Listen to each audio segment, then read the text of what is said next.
Doctor പ്രമോസ് ഇൻസ്റ്റിറ്റ്യൂട്ടിൻ്റെ YouTube ചാനലിലേക്ക് ഏവർക്കും ഒരിക്കൽ കൂടി സ്വാഗതം. ഈ ഉദ്ധാരണക്കുറവും പ്രമേഹ രോഗവും എന്നതിനെപ്പറ്റി പലപ്പോഴും അനവധി ചോദ്യങ്ങൾ വരാറുണ്ട്.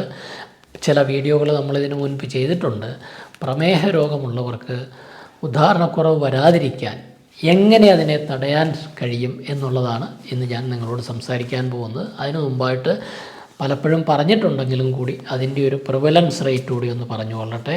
പ്രമേഹ രോഗമുള്ള രോഗികളിൽ 35 മുതൽ 75% പേർക്ക് ഉദ്ധാരണക്കുറവുണ്ടാവാറുണ്ട്. മറ്റ് ജനറൽ പോപ്പുലേഷൻ 26% എന്ന് പറഞ്ഞാൽ പ്രമേഹ രോഗമില്ലാത്ത രോഗികളിൽ 26% പേർക്ക് ഉദ്ധാരണക്കുറവ് വരുമ്പോൾ പ്രമേഹ രോഗമുള്ളവരിൽ 35 മുതൽ 75% പേർക്കും ഉദ്ധാരണക്കുറവ് ഉണ്ടാകുന്നു. അതേപോലെ പ്രമേഹ രോഗമുള്ള വ്യക്തികളിൽ പ്രമേഹ രോഗമില്ലാത്തവരെ അപേക്ഷിച്ച് 10 മുതൽ 15 വർഷം മുൻപേ തന്നെ ഉദ്ധാരണക്കുറവ് അനുഭവപ്പെടുന്നു. അതുകൊണ്ട് തന്നെ പ്രമേഹ രോഗികൾ വളരെ ശ്രദ്ധിക്കേണ്ടതാണ്. ഇങ്ങനെ ഉദ്ധാരണക്കുറവ് വരാതിരിക്കാൻ നമുക്ക് എന്ത് ചെയ്യാം എന്ന് നോക്കാം. അതിന് ഏറ്റവും പ്രധാനപ്പെട്ട ഒരു കാര്യം ലൈഫ് സ്റ്റൈൽ മോഡിഫിക്കേഷനാണ്. ഏറ്റവും പ്രധാനമായിട്ട് പ്രമേഹമുണ്ടോ ഇല്ലയോ എന്ന് അറിയാനായിട്ട് റെഗുലറായിട്ടൊരു ഹെൽത്ത് ചെക്കപ്പ് ചെയ്യുക. ഹെൽത്ത് ചെക്കപ്പ് എന്ന് പറഞ്ഞാൽ പ്രത്യേകിച്ച് പ്രമേഹത്തിൻ്റെ കാര്യം ഒരു 10-50 വയസ്സ് കഴിഞ്ഞാൽ ഒരു 6 മാസത്തിലൊരിക്കലെങ്കിലും നോക്കുക. ഇനി പ്രമേഹ രോഗം ഒരിക്കൽ ഐഡൻറ്റിഫൈ ചെയ്ത് കഴിഞ്ഞാൽ 3 മാസത്തിലൊരിക്കലെങ്കിലും പ്രമേഹത്തിൻ്റെ ചെക്കപ്പ് ചെയ്യുക. രണ്ടാമത്തെ കാര്യം നിങ്ങളുടെ ഗ്ലൈസീമിക് കൺട്രോളിനെ ഓപ്റ്റിമത്തിൽ നിർത്തുക. നമ്മൾക്ക് ഡോക്ടർ എത്രയാണോ പറഞ്ഞിരിക്കുന്നത്, ഏത് ലെവലിലാണോ നിങ്ങളുടെ ഷുഗർ നിർത്താൻ പറഞ്ഞിരിക്കുന്നത് ആ ലെവലിൽ, ഇപ്പോൾ HbA1c ഒക്കെ ഒരു 7 താഴെ നിർത്തുന്നതാണ് ഏറ്റവും അഭികാമ്യം. അതിനപ്പുറത്തേക്ക് പോകാതെ സൂക്ഷിക്കുക. പിന്നെ ഡോക്ടർ പറഞ്ഞ രീതിയിൽ ആ മരുന്നുകൾ കൃത്യമായിട്ട് ഉപയോഗിക്കുക. ഡോക്ടറുടെ നിർദ്ദേശപ്രകാരമുള്ള മരുന്നുകൾ കൃത്യമായിട്ട് ഉപയോഗിക്കുക. കഴിഞ്ഞ ദിവസം ഒരു പേഷ്യനോട് ചോദിച്ചു, നിങ്ങളുടെ ഷുഗർ ഒത്തിരി കൂടുതലാണല്ലോ ചങ്ങാതി, നിങ്ങളുടെ HbA1c 10.5 ആണ്, ഇത്രയും കൂടാൻ കാര്യം എന്താ, നിങ്ങൾ മരുന്നും കഴിക്കുന്നുണ്ടെന്ന് പറയുന്നു, നിങ്ങളുടെ ഡോക്ടറെ ഇത് കാണിക്കാറുണ്ടോ ഈ ടെസ്റ്റ് ചെയ്ത റിസൾട്ട്? അല്ല, ഞാൻ ഡോക്ടറെ കണ്ടിട്ട് ഇപ്പോൾ ഒരു 2 കൊല്ലമായി. അപ്പോൾ ഈ മരുന്ന് എവിടുന്ന? അത് 2 കൊല്ലം മുമ്പ് എനിക്ക് കുറിച്ച് തന്ന മരുന്ന്, അത് കഴിച്ചുകൊണ്ടിരിക്കുക. അങ്ങനെ മരുന്ന് കഴിച്ചിട്ട് കാര്യമില്ല.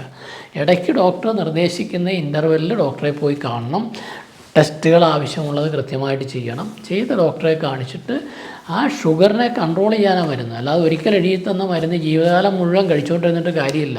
നമുക്ക് പല അസുഖങ്ങളും വരും, പല ആരോഗ്യ പ്രശ്നങ്ങൾ വരും, നമ്മുടെ ഭക്ഷണത്തിൻ്റെ ശീലം മാറും. ഇങ്ങനെയൊക്കെ വരുമ്പോൾ പ്രമേഹ രോഗത്തിൻ്റെ അവസ്ഥയിൽ ഏറ്റക്കുറച്ചിലുണ്ടാകും. അപ്പോൾ ആ വേരിയേഷൻ വരുന്നതിനെ ഒരു ഡോക്ടർ നോക്കി കൃത്യമായിട്ടുള്ള മരുന്ന് ഡയബറ്റോളജിസ്റ്റ് നിങ്ങൾക്ക് തരണം. എങ്കിലേ ചികിത്സ എഫക്റ്റീവ് ആകും. അല്ലാതെ 2 കൊല്ലം മുമ്പ് കുറിച്ച് തന്ന മരുന്ന് ഇപ്പോഴും കഴിച്ചുകൊണ്ടിരിക്കുന്നതുകൊണ്ട് ആരുടെയും പ്രമേഹം കൺട്രോളൊന്നും ആവില്ല.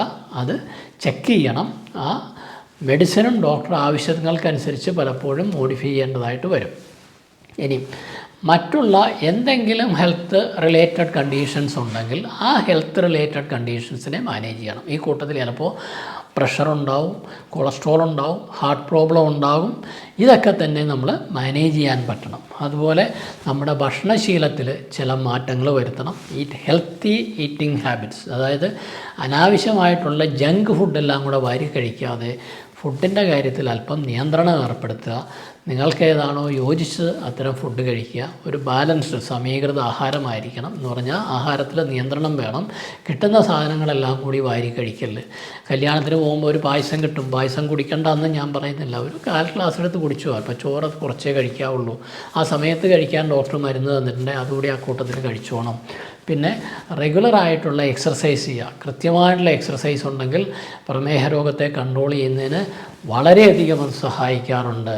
നിങ്ങളുടെ പൊണ്ണത്തടി 120 കിലോ വെയിറ്റ് ആണെങ്കിൽ അതൊരു 65-70 കിലോയിലേക്ക് താഴ്ത്തുക. അപ്പം തന്നെ നിങ്ങളുടെ ഷുഗർ ഒരുപാട് കുറയും. അപ്പോൾ അമിതവണ്ണം, പൊണ്ണത്തടി, ഇതെല്ലാം ഷുഗർ കൂട്ടുന്ന കാര്യമാണ്, ഉദാഹരണക്കുറവ് ഉണ്ടാക്കുന്ന കാര്യമാണ്. അപ്പോൾ ആ വെയിറ്റ് കുറയ്ക്കുക, റെഗുലർ എക്സർസൈസ് ചെയ്യുക.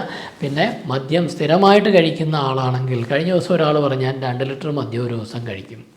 ഇപ്പം നിർത്തിയിട്ട് 6 മാസമായി.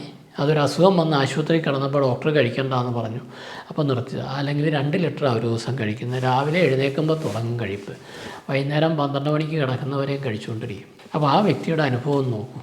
2 ലിറ്റർ മദ്യം ഒരു ദിവസം ഒരാൾ തന്നെ കഴിക്കുന്നത്.